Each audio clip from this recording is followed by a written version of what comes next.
đây tay tâm trong ông đây ông tâm đây sao mở nữa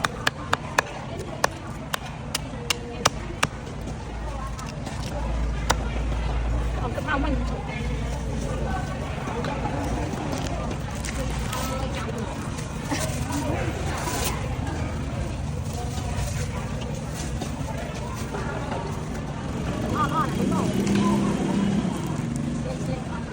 ông tính mò ngỏ tôi tính mò đi cho cái nào ra cái sò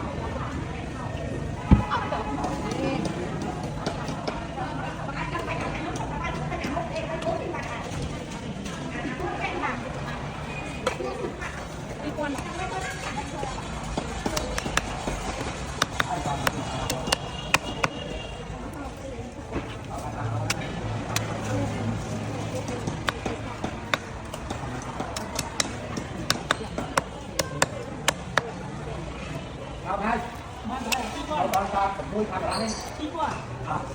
Hãy subscribe cho kênh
Ghiền Mì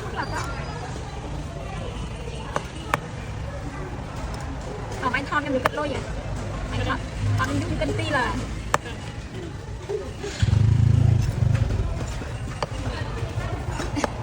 cái hàng anh không may mà to mà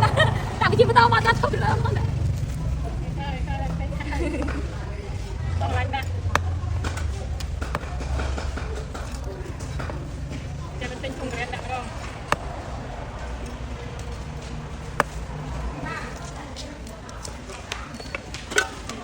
rồi cho rồi như cái pan rôm lại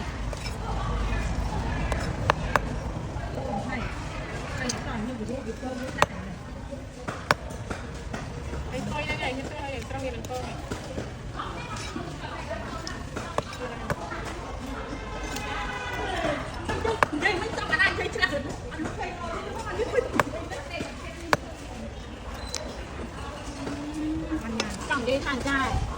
ông pe mày ông sang đây ông cái đây như là dạ anh biết nào biết đấy trong cái trò đó rồi đấy con này rồi nó đây biết rồi phân quan ông tính cái này hai tao ông chừng vâng nhá cái tê tăng viên được không cái đó đâu cái gì cái này bên cái bao giờ tao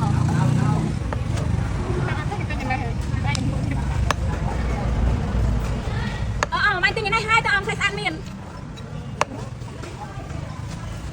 nhưng mà lọ nào còn tây thằng kia thằng vô với ăn miên rồi chẳng hạn cái món tây con này là tuổi gì ăn tây ban rồi cái lỗ sạch đang ngày con ghế biết miên tây nè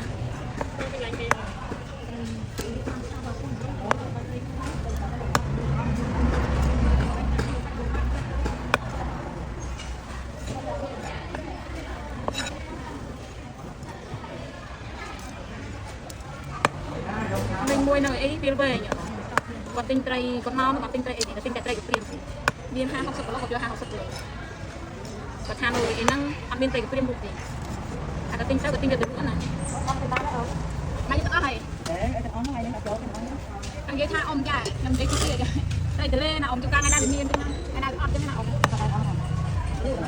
เปรี้ยวใบกวนอมอะไรนั่นเลยคุณบอกไอ้เด็กสักสักไอ้เด็กตามไปเอามาอันนั้นโดยที่นี่ได้อม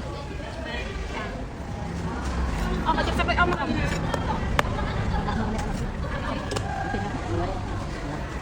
Hãy subscribe cho kênh Ghiền Mì Gõ để không bỏ lỡ những video hấp dẫn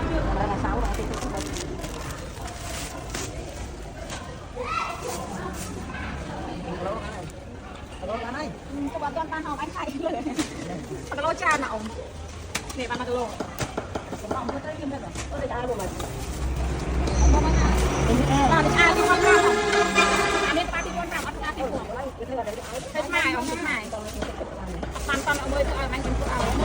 đây cho bây giờ chơi cái gì đi quan trọng ông đây riêng là chỉ cạn nó ổn đây riêng là chỉ cạn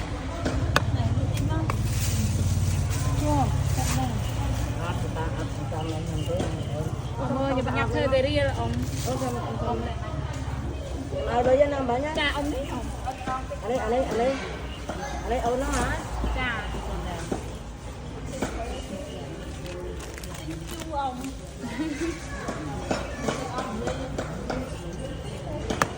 ông đang kinh doanh những frag rồi không?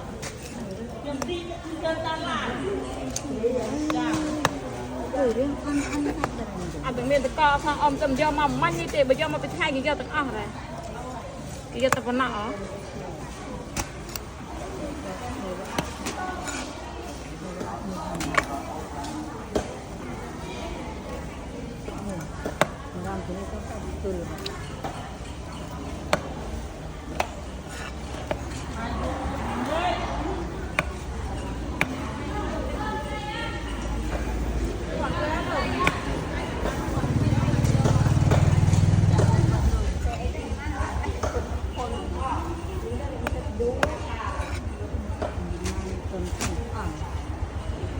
Ini dia betah makrab ti oi temping ma hai chrak rong mau thiệt viêm viêm tâm luôn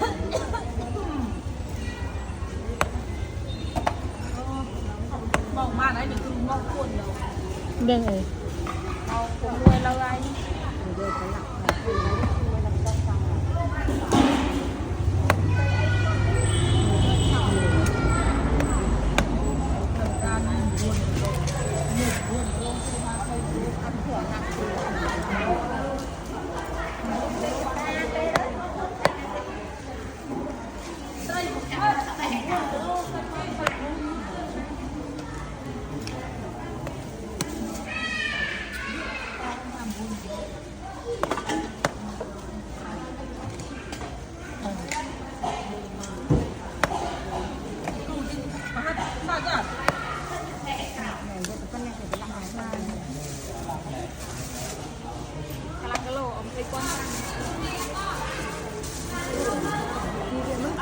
khác coi gì anh thấy được để nhưng mà khác qua mai ấp lúc bên nào khác qua cây lúc bên này nhưng khác qua mai nó coi gì riêng nhưng lúc đây chắc thêm thôi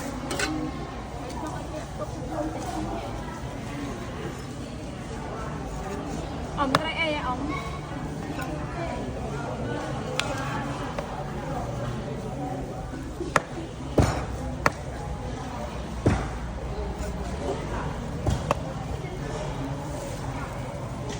con nào